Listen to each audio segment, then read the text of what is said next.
Bugün Doğu Türkistan'da 21. yüzyılın en büyük asimilasyon politikaları Çin Komünist Partisi tarafından uygulanıyor. Peki bu yalnızca 21. yüzyılın meselesi mi? Çözümsüz kalmış meselelerin en temel problemi doğru soruyu soramıyor oluşumuzdur. Bize tarih kitaplarımızda Türklerin Müslümanlaşması Karahanlılar üzerinden anlatılır. Karahanlılar bugün var olan bir devlet olsaydı hangi coğrafyada yer alırdı? Başkenti Kaşgar olan bir ülke bugünkü Doğu Türkistan sınırlarında oluyordu. Peki bize tarih kitaplarında gösterilen harita bu gerçeği fark etmemizi sağlıyor mu? 9. sınıf müfredat kitabında Karahanlıları anlatan haritaya baktığımızda dikkatimizi çeken bir detay var mı? Maalesef yok.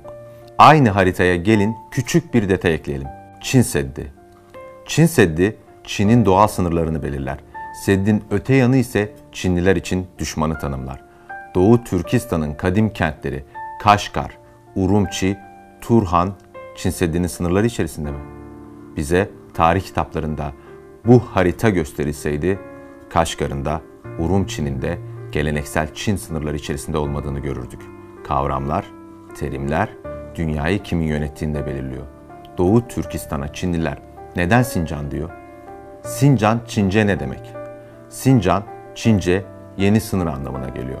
Doğu Türkistan'a neden yeni sınır dediklerini anladığımız gün Uygur Türklerine neden zulmedildiğini de anlıyoruz.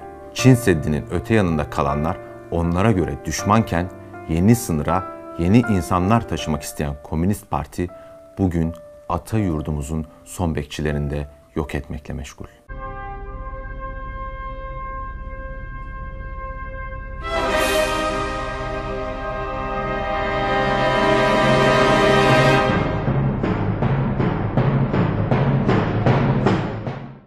Arsenal'in rekor para ödeyerek transfer ettiği Mesut Özil bu yıl kaç maçta oynadı? Ben söyleyeyim. 0. Takımı lisans dahi çıkartmadı. Mesut Özil'in hikayesindeki her şey Çin'in Doğu Türkistan'a yaptığı zulme itiraz etmesiyle ters yüz oldu.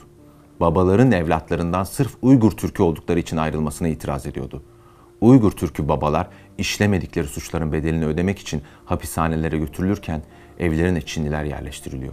Bir devlet düşünün ki namusunun teminatı olduğu kadınların evlerine zorla yabancıları yerleştirsin. Mesut Özil, Uygur Türk'ü kadınların tanımadıkları insanlarla aynı yatağı paylaşmaya zorlanmasına itiraz ediyordu. Büyük Türk ozanı Abdurrahim Heyit'in hapiste çürümesine itiraz ediyordu. Peki sazından başka bir şey olmayan Abdurrahim Heyit neden tutuklu? Neden Doğu Türkistan'a Sincan diyorlarsa aynı sebepten. Doğu Türkistan'ı yok edip yeni sınır yani Sincan yapabilmeleri için Abdurrahim Heyit'i susturmaları gerektiğini iyi biliyorlar da ondan. Bir milleti susturmak için korkutmak gerekir. Abdurrahim Heyit ise Uygur Türklerinin Çin işkencelerine karşı korkmayacaklarını Komünist Parti'nin yüzüne haykırıyor. Dedim niçin korkmazsa, dedi Tanrım bu, dedim yani çok, dedi halkım bu,